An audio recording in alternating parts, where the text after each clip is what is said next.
Okay, the time is now 2 o'clock. We'll call this Facilities Planning Committee to order.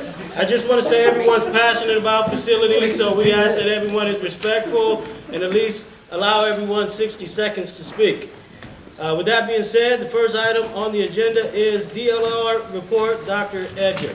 Okay, as I mentioned last month, I thought that DLR would have a report for us, and so I reached out to Kevin Gresher from DLR on last Wednesday, April the 12th, and asked him, because I had told the committee that I would send information out to them before, so you would have some stuff. And his response, I'll just read it to you. Don't think I will have anything at that time. Don't think I will have anything at that time of substance. We're still poring over our information and trying to give you an idea of a fee while determining a good product that is tied to the work we have done. So that's where we're at with that. We don't have anything yet. But one thing I did want to talk about underneath this report that we don't need DLR for is the boundary discussion. And so I think what might help is for us to go into number 2, and then we'll kind of backtrack up to the boundary discussion, because it will kind of segue into the conversation that needs to happen. So I think that's what we'll do. If anybody has any questions in regards to DLR, I'll entertain those right now. Then we'll go into number 2 and talk about where we're at with that, and then we'll back up to discuss a platform or a starting point for boundaries for 24-25. Any questions about the DLR report? What exactly were they asked to do? Like a 5 to 7 year strategic plan. Okay. Yeah. Like what information are they basing it off of? They're basing it off the information that they had prepared for us before in 2019, and then also the information that we gave them administratively on the 6th of March. Which was what? Which we had that 6-hour meeting, and we kind of talked about, well, we provided them with scenarios of different, like middle school proposals, the number of elementaries. So do they have like current building capacities? They do. Or enroll? Okay. Yep. Is that 5 to 7 years, is that taking into account demographic changes, movements inside the town? Yeah. Kind of what we've seen for trends? And we talked a little bit about that, because the demographics are very similar, except for the explosion in the Hosea area in the south end. That was really the only thing, if you go back and look at Preston Smith's demographic study, that was not accounted for. The rest of it is pretty similar as far as the number of decline, the student population in different areas. And one thing that our high schools are quite a bit lower than what they anticipated they would be, but that's all driven by internal open enrollment. So it's really hard to state what that is. But I think Benton right now, we looked the other day and it was down, I mean, it was close to the 500s. I don't know, It's about 6, a little over 600 would be. Like 6. 680. Yeah, it was like 608. 603 or something. And then next year it's anticipated to be 680. So Lafayette's similar size, yeah. Did they give you an ETA? Maybe you already stated that. DLR, how long did it take? He did not, but I can get, I'll get something specific and have Donna send it out to the committee. I'll hit him up for a date. To have You'll try to get that to us early so we Yeah. have a chance to look at it before we show up. And that's why I was hoping last Wednesday he would have something, I could forward it to you. That's why I reached out to him in the first place, but to no avail. Oh, yeah. Any other questions or comments? Okay. Item 2, elementary consolidation. Okay, so at the last meeting, there was some conversation in regards to moving students from Coleman into Eugene Field. If you remember that conversation. And during that conversation, was brought to light that there were some other areas that people would like to see some movement from student population. So we met administratively last week or 2 weeks ago. All the principals are here. to answer questions if you guys have any in regards to that. But as we as we talked about all the moving parts, we felt like that it's probably in our best interest just to address the boundary issue as a bigger picture, rather than continuing to move kids around as dominoes. And but with that being said, Superintendent Cabinet meeting, we had a in-depth discussion on Monday regarding the challenges that we face in a couple buildings. And you know, we'll just bring them up. We talked about Lindbergh and we talked about Carden Park. We talked about the supports that we need in those buildings to be successful for 23-24. I think that the reason for the discussion regarding Lindbergh last time was to take a little bit of pressure off of Lindbergh. That was the, you know, that's why we had that conversation. We agree. We understand that. But if you look at the boundaries of Lindbergh, there's just, you know, we talk a lot about making sure that the students don't have to move 2 years in a row. And, you know, taking all that stuff into consideration, we figured that the bigger boundary change probably is in the best interest of all kids, to be honest with you. So what we have to do is make sure that we have the proper supports in place. And we started those discussions, and we'll make sure that the proper supports are in place for Lindbergh and for Carden Park. We're evaluating right now what we do from a behavior interventionist standpoint. You know, we're trying to understand the facts that are provided by some of that stuff to make sure that we are offering the right supports. We have a lot of supports, we just don't know at the end of the day if they're the right supports. And so we will have some leadership change in one of those buildings, and so we have to take all that stuff into consideration. But like I said, the conversation started with 51 students moving into Coleman from Mark Twain, 51 students approximately moving out of Coleman into Eugene Field, and you guys know where it went because of where the discussion went. And I don't know, principals, do you guys have anything to add in regards to that conversation that we had last week or the week before? I think you explained it really well. Can you talk a little bit about, so we're talking a lot about supports, and Uh-huh. so, and I'll probably have Ashley and some of them help. yeah, if you guys could talk a little bit about like what would be different, because I think all of our concern is, you know, if we're gonna leave it the way it is now, how do we make sure they have a more successful year next year? So what would be different from this year to next year? Are you talking specifically about Lindbergh or? Either one. I mean, I think specifically my two biggest concerns are Lindbergh and Carden Park, but obviously Hosea has some challenges. You know, Mark Twain's going to get bigger, so they have supports now. So what's going to be different next year? And they're title schools also, but with Mark Twain being a title school and closing, those title funds will be able to be distributed to other schools that are in need. Okay. So it's just, it'll depend on what their enrollment is, what their needs are. We can add interventionists, academic or behavioral, family involvement coordinator. There's different positions that are allowed with those title funds. And so we would just meet those needs of whatever that was for that building. And I think the positions are obviously important, but if we don't have the people to fill them and we don't fill them expeditiously, then it's like, well, we have 5 allocations, but there's nobody here to fill them. So I think that's kind of the linchpin for me of concern. Well, and I think from a staffing standpoint, we're in a pretty good spot right now. We really are. We had, I don't know how many we hired yesterday. Bethany, how many did we hire yesterday? We're going to hire them today. Today? We're going to discuss it today. Oh, okay. But there were several applicants, right? Yeah, we interviewed 10 10 to 15. to 15 people yesterday. So I do think, back to your point, I think we're going to get the staff there. But there's different things I think we're going to have to look at, especially for 23-24 from a support standpoint. You know, maybe Lindbergh and a couple of those buildings need a set-alone in-school suspension room or something along those lines. Because I think a lot of it is behavior. Right. And one of the concerns that Mr. White, I'm not putting you on the spot, but one of the concerns that Mr. White had brought up was that he did not want to lose his role model students, you know, as we Right. take some of that out. Because we need more role model students coming into that building.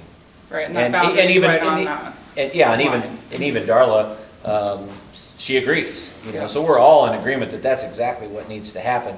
It's just the boundaries are so skewed and messed up. I'm not blaming anybody for any of that stuff, but it's a hard fix.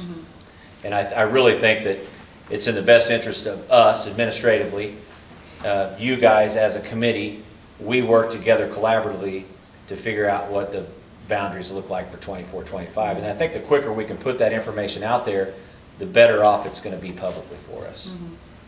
And so that's the conversation I wanted to go into next, but I wanted you guys to understand where we were at and why we chose not to do that. I think Coleman, they will go over 400, what we say about 430 kids or 420 kids. So a counselor was really the only thing that was needed extra at this point, and then also possibly a part-time with the title funding. And we did find out some good news from title, that we can distribute those dollars a little bit differently than we were in the past, which I think will allow us to free up some support dollars for that type of thing. Administratively, from counseling and all that kind of stuff, are those full-time positions like summertime too, or are those, I don't know how that works. Yeah, on your counselors, that's an interesting question, but they, and I say that just because we were talking about the number of days. We have counselors that work 195 days down to 184 days. I So are think. they still doing the like family, the interventionist stuff and all that kind of stuff? Is that's going on in the summer at all? That's only during the actual school year, or? It is, and that might be something that needs to be looked at, Right. you know, Okay. continuing that relationship and those, because that's a long gap. Can I chime in? The fortunate thing, go ahead. And on May 31st, that's when we start the Closing the Gap hours for 23, 24. So school counselors that are participating in that program would be allowed to do those activities and provide mentoring and counseling support for our kids. And that's just not like a summer school kind of thing, right? That's No. not attached to that at all? No, that could be a small group or even individually. Okay. Well, and they'll have their, so Hosea, Lindbergh, and where's the other one? Where's the other Garden one? Park. Edison. Edison, Edison. thank you. They have CAP workers that are gonna stay engaged with those kids and families over the summer, and then any of the kids that are going from Head Start into any of those classrooms will be connected in preparation for kindergarten.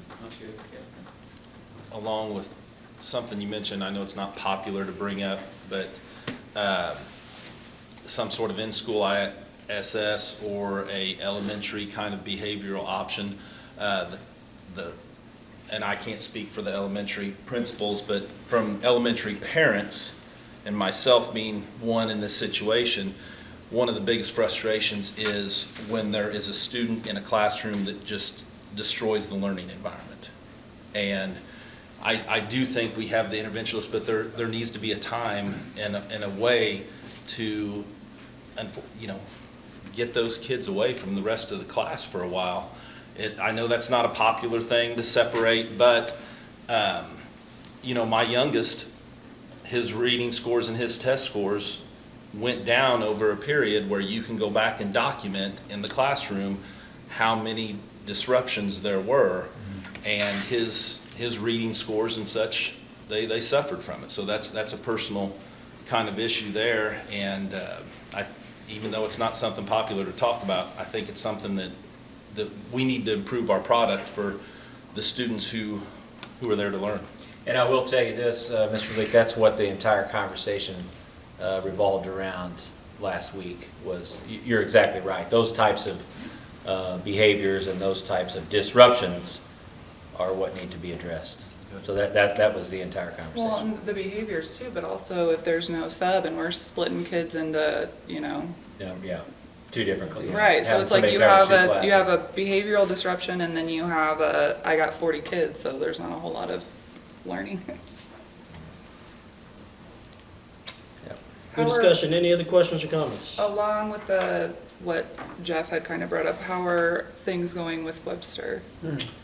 Ashley, Webster We're continuing Staffing? to meet. Actually, we're meeting next Monday, I believe it is. And we have a whole team that get together about every 3 weeks. It includes our district leaders, counseling coordinator, just a variety of people. Our behavior interventionists are involved in that. And so staffing is something that we need for at least elementary, for grades 3, 4, 5, and 6. Everywhere else, I think we're gonna be okay, but that's our need right now. And then now we're just working on professional development with the principal there, Leah, and what we're gonna do at the beginning of the year to prep them to be trained for these kiddos. Paras is another need. Do we have enough room at Webster to kind of do what, big picture, what we need to do with behavior? Is there enough room there to do everything we need to do? Do we need another facility for an alternative school or an addition to Webster? Like, as far as kind of our long-range big plan for that? I think I would, and Ashley, you guys chime in if you want to. I think that the answer would be yes for 2 or 3 years. I guess it depends on how it can expand and how many staff members can we really find. So to answer your question, I think yes. As a startup, yes, it's big enough. Okay. As an end result or what you would like to see across the district, I would say no. But what do you guys think? I think that's a perfect answer. I think to get us up and running, we have plenty of space there. Larry, you can chime in too. Larry's been working with Leah on the layout of Webster and having all the elementary kids on the bottom floor, just where we're gonna have all those spaces. I think we have plenty of space in that building. For now? Yeah, even for the next, several years. Oh, okay, awesome, all right. Dr. McGinnis, in your presentation that you gave us about Webster, you had mentioned that there is a need, but not necessarily a plan for K through 2. Has any more discussion been had about that? That's obviously probably a decent-sized group of kids. Yeah, and that may be something that we're able to put supports in those title schools, K through 2. Right now, nothing has been completely decided, but we recognize that there's a need for those supports. But we also recognize there's a need across the board right now, and so we have to start somewhere. And so I think it'll be good to at least have 3 through 6, because they don't have those supports that we're talking about for behaviors in place right now anyways. So this is a good starting point. I think we'll just expand from there. But no, that is on our radar. K through 2, is that easier to manage, would you say? Or- I spent 1 year. Depends on who you talk to. They're not high trained, like, Not no. necessarily. I would guess it's a lot like herding cats anyways at K through 2. Like I said, we recognize that we need supports in that area. We have some buildings that already have a reset room or a chill room. And so that may be something that we look at to put in some of our elementaries as well. There's definitely a special group of people who teach those kids. I would It really agree. is. It takes a special personality. Yep, it does. And after having been in a school that did have a reset room for a period of time, the only thing I would throw out is, as we're talking about facilities and we're thinking about things, and it's my opinion, I think it's difficult for a building to house even that room and not have it be disruptive in some way with some kiddos. You know, the thought of having a place where they can go and meet them where they are and those needs that they have versus just putting them in a cool-down room, probably long-term would be ideal, because they obviously have needs as well that have to be assessed by someone and dealt with. And in a school building, that's kind of tough. Yeah, as Dr. Seegers just quietly said to me too, with the expansion of early learning, I think that's going to be huge for our kiddos, because we all know right now they're not prepared for kindergarten, but once we get them in to a setting that resembles school, I think that we'll see a curve in those behaviors in kindergarten. This would probably be a good opportunity, or maybe a case study, so to speak, for if we expand, how to go about that too, right? Sure. So, any other questions or comments? I had one thing for Lindbergh. Is Eric White here? Was Friday your birthday? Happy 40th birthday. Thank you. You're welcome. The students and the staff, they honored it very well. It was I great. saw that. I saw Oh, that. that's cool. Okay, so the last thing that I would like to talk about that kind of ties into that is boundaries. And so, like I said, I think it's probably in our best interest to start talking about it sooner than later. And so at the next meeting, if you guys are okay with this, administratively, we'll have a couple of meetings. I'll meet with the elementary principals, meet with the middle school, high school principals, meet with superintendent cabinet before. But I think it's probably time for us to at least start bringing back the information that Preston Smith provided to us in 2020 and have a starting point to talk about fixing the boundaries district-wide. There was a lot of unpopular conversations along the way, but those are going to happen, and that's okay. But I think if we just have an end goal in mind, to right-size the district and to do what's best for kids, then we bring the recommendation to the Board of Education. I think the board right now, they're all willing to listen to what is presented to them, and I think, I'm not going to speak out of turn, but I think all 7 of them would tell you that they realize we have a problem with boundaries. There's not one of them that I think has ever come to me and said, our boundaries are perfect, our boundaries shouldn't be messed with. So that hasn't happened. So with that being said, if you guys are okay with that, I think that we better start talking about it now. And that'll take up a lot of this group's time or this committee's time, but that's what you signed up for, right? From a looking forward point of view, Uh-huh. like from a rotating school replacement point of view, Uh-huh. what are we thinking from that? Like if you look at like Independence or someplace like that, they Uh-huh. kind of have a, Replacement. yeah, like every 10 to 15 years, they're building some school somewhere, and they replace that, and they just get rid of those assets, and they keep, it's kind of a rolling, Yeah. Yeah, and I think that actually is part of what DLR will present. And actually, if you get on the right track, and you look at those school districts that most of them are growing, but if you look at that, it's about 4 years, honestly. okay. You can run a no tax increase bond issue if you manage your bonding capacity properly. Every 4 years, it should be turning over to where you can at least build an elementary school. Right. Now, obviously, your middle schools and high schools, that's a different story because the cost is so much greater. But you should be able to on an elementary school. But that's the way, like the But we have to greater decide what's... community can see. Absolutely. Yeah. And we have to decide what's right. Right. Is 14 elementaries right? Is 12 elementaries right? Is 10 elementaries right? So that's what we as a committee have to... Right.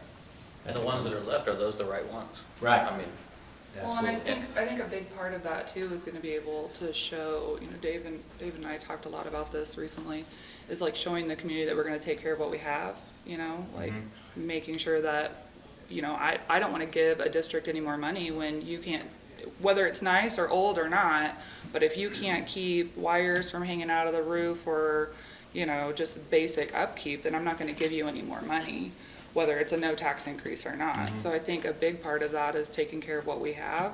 And so I think part of this committee could also be, what are the things that people are complaining about? I hear a lot about Lafayette's lockers are the same color for, I don't know, that's like a big thing I always get. But it's like, if there are things that we can fix, then let's fix them before we start asking for new stuff. But don't you think that's what Dr. Edgar, I think he's making a point. This committee's gonna have some tough choices to make. To that, exactly right. We do waste a lot of money, non-productive money, on keeping facilities, buildings, et cetera. Yeah, but you can open. still make Not- them. Not ideal, just And my open. thing is this, it's just like any of our houses, or at least with my house, Kevin, is like, I'm not, Haven't seen mine. yeah, my house, you keep it nice, like, you don't have to have money to keep it clean and keep it, you know what I mean? Like, if there's some Understood, simple things. but the cost of facilities Yeah, is and I'm going not up saying and up we and up. gut things and Just to get put a bunch Lafayette of to money where in it really should be, costs money. Benton, I mean, I Right. don't care, pick a building, pick an elementary. And the ability to fund that, I don't think taxpayers want to spend a lot more in the school district, so how do we get more efficient? And it is gonna be tough decisions, sure. including not And just it's- boundaries, but transportation. And I think we need to go, we need to go back Both to, and. and we've spoke before, and on different things, we need to go back to where we can't tell the community what's best for them. We've got to show them where the value is. Yeah. Right. And we've always, in the past, we've had an arrogant attitude that this is what you should do, and if you disagree with it, well, you just don't understand good enough. And I think we have to show value and give people the choice that this is what it costs to do this is what it costs to do this. And within those costs, I do want, and I've said this probably about every meeting, I want to make sure, you know, these aren't widgets, these are students. And the savings of having this or that by consolidating, especially like in the elementary setting, do we actually save money in some of those versus having more neighborhood schools to where attendance is higher and achievement's higher? If our costs are one thing, our revenue is our attendance. And I think if we really look at the data on when we've consolidated schools, each time in the elementary setting, attendance to those schools those students have went into is taken a hit by all the numbers I look at. So I'd like to be able to look at the whole picture instead of just like, hey, we don't have to buy as many paper towels because we'll be in one building instead of two. No, but the value, the education we're giving our kids. Yes. That ought to be the number one priority. Absolutely. And if we're saving money, how is that gonna be used to give our kids that better education? I agree completely. Yeah, and I think we've got to work hard to show the community the value in whatever choice that is made. And then I also think it's important to be quiet and listen to the community too as well. I mean, in the past, it's always, okay, well, it's our choice and you've got to listen to us. No, it's not like that. Give and take. I feel like we're on the right track with that, right, with Vision Forward? I mean, Yeah. we've done some things to really try to get input. I think from an elementary standpoint, I guess from a homework standpoint for you guys is, you know, what is the right number? You know, we talk about community schools, we talk about neighborhood schools, we talk about the schools that are successful versus the ones that aren't successful. You know, those conversations all take place, but what is the right number for an elementary school? For St. Joe. I don't care what researchers say, I don't care what you guys have been here all of your life. I mean, what do you feel is the right number for an elementary school? And if we could come up and define that, I think it makes it, you can at least put your head around how many elementary schools that you need. I don't know, that could be something to look at. Well, I think that demographic But we also built 2 report- new ones for 700 kids too, so. And with the need to have other programs, I think that, you know, we can find use for that space. Sure. I mean, there's definitely a sweet spot there somewhere. I think so. We just gotta figure it out. Any other questions, comments? I have a comment when everything's done, unrelated to any of this, so if we're at that point. just let We me- might be. Okay. I was just, okay. All right, I just wanted to invite members in here and the members of the board. On Thursday, Lafayette holds its highest honor for students and scholarship at the Lampion Assembly. And it is one of the traditions that I think has been very important to our community in the North End. It's the Lampion Honor Society, the induction to that. So I'd like to invite everyone here to show, if you have a chance, stop by. It's, I think, 9 o'clock, and What day? a couple children there on Thursday. Thursday? I'm a little biased. My daughter's Mine too. Leslie's daughter. So, third generation for Second for us. second and third generation. So, Sounds good, I'll try to make it. So obviously, we have more information coming in. It's been great conversation. If there are no other questions or comments, let's see, the time is now 2:29. We appreciate everyone for coming out, and we'll call this meeting adjourned. That's awesome. Thanks, David.